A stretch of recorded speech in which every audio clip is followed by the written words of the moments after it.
What's up everybody on YouTube, AJ Russ back here with another video, and today I'll be sharing with y'all my spoiler review of Marvel's Shang Chi.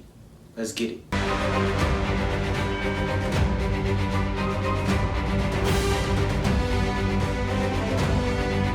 Alright guys, so before y'all continue watching this video, there are spoilers ahead for Marvel Shang Chi and the Legend of the Ten Rings. So if you want to see a spoiler-free review, you can go watch it. I posted it a couple of days ago. But if you haven't watched the movie and you keep watching, then I'm sorry, it's gonna get spoiled for you. But if you watch the movie and you want to talk about it like me and see what y'all missed and what went on and what this could mean for the future of the MCU with Shang-Chi, then keep watching. Let's get it. Alright guys, so starting off talking about the movie, I swear this movie was so good. And it was a great origin story. I think in my opinion, it's probably the best origin story in the MCU since probably Iron Man, because it was just dope to see, of course, the Ten Rings callback to originally Iron Man, and just seeing how the Mandarin was tied in and all the things that happened. We saw Shang-Chi when he was young. We saw his mother and his dad, how they met.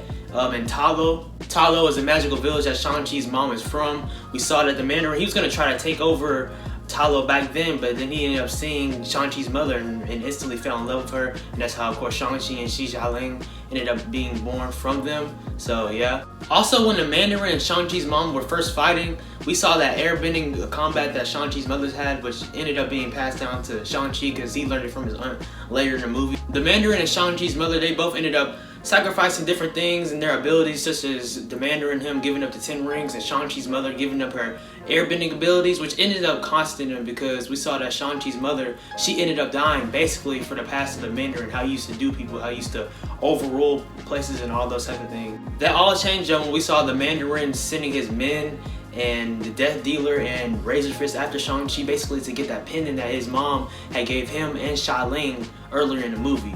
So then we see what happens with that, and after Shang-Chi defeats them with an epic battle sequence on that train, we then end up seeing that Katie and Shang-Chi have to go after Xialing, which is Shang-Chi's sister, to warn her about the Mandarin and his men coming to steal that pendant that not only Shang-Chi got when he was young from his mom, but also that she got as well.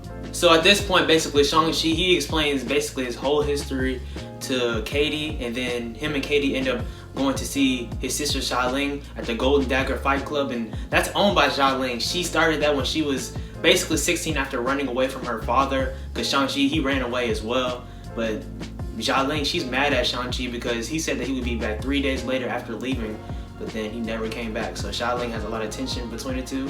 In this Fight Club, that's when we see Wong and Abomination fight off, and it wasn't that long that they were fighting in that, and it was interesting because basically at the end of them fighting, Wong opened the portal, basically I think probably sending Abomination back to the raft. So it's interesting that they just go there from time to time just to fight each other, and I don't know, that's interesting to me though. But anyway, so then after that we see that Xialing, Shang-Chi, and Katie, they basically all get taken by the Mandarin and his group. They end up finding where they are, and they end up basically, Mandarin, he wants Shang-Chi by his side to help on his journey to find their mom, which was delusional because we all knew that she was gone basically. The Mandarin had been hearing Shang-Chi's mom's voice from this creature from Talo, which really is the keeper of some dark souls, and they end up eating souls basically, which we saw at the end of the movie, which cost the Mandarin.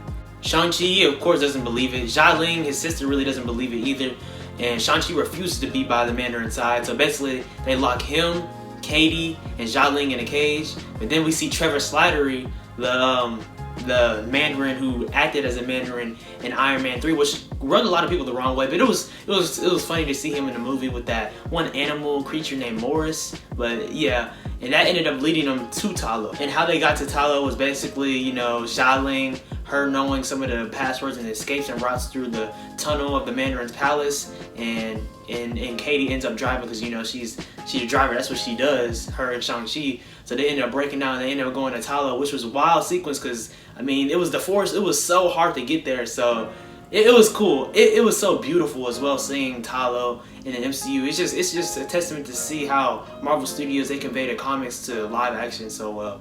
So their whole reason going back to Talo is to stop the Mandarin from taking over the village, because Shang-Chi and Xialing, of course, that's their mom's side of the family, so they still love that side and they don't want anything bad to happen. And when they get there, they end up being greeted by Shang-Chi's and Xialing's aunt, who is their mom's sister. Their aunt was really good at the airbending combat as well, and she ended up teaching that to Shang Chi.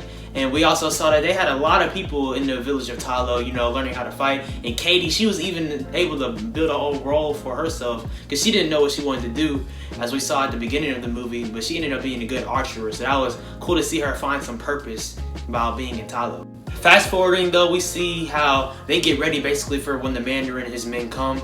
And when the Mandarin comes, he's set on freeing that place so he can get Shang-Chi's mother, which we know was delusional. But ultimately he ends up fighting Shang-Chi first and putting him in the water. And then the Mandarin, he goes by that cage or whatever you want to go, and he frees the dark dragon, which ultimately leads to his demise. It was emotional seeing Shang-Chi and the Mandarin fight, you know, because it's a father-son relationship, but it was even more emotional seeing that the Mandarin, he was dying, but he gave up his rings to his son so he could fight for the greater good. The Mandarin, he was troubled, of course, and he had some bad motivations, but at the same time he knew and he had love for his family, so we saw that for sure. The action sequences at this third act, basically, they were cool too, to see the dragons duke off against each other, because we saw that Shang-Chi, he basically had the heart of the dragon, which his mom told him when he was younger. So that was amazing. It was some dope sequences. Of course, sometimes it looked like a lot, because it was a lot going on, but it was also cool to see that Katie, she was able to arch her arrow to the dark dragon and ended up helping defeat the dragon. So after that, basically Shang-Chi, Xialing, and Katie and the people of Ta Lo, they end up winning, and they end up honoring the people who died during that fight because it was a lot of bloodshed. So now we're basically at the end of the movie, and Shang-Chi and Katie, they return to San Francisco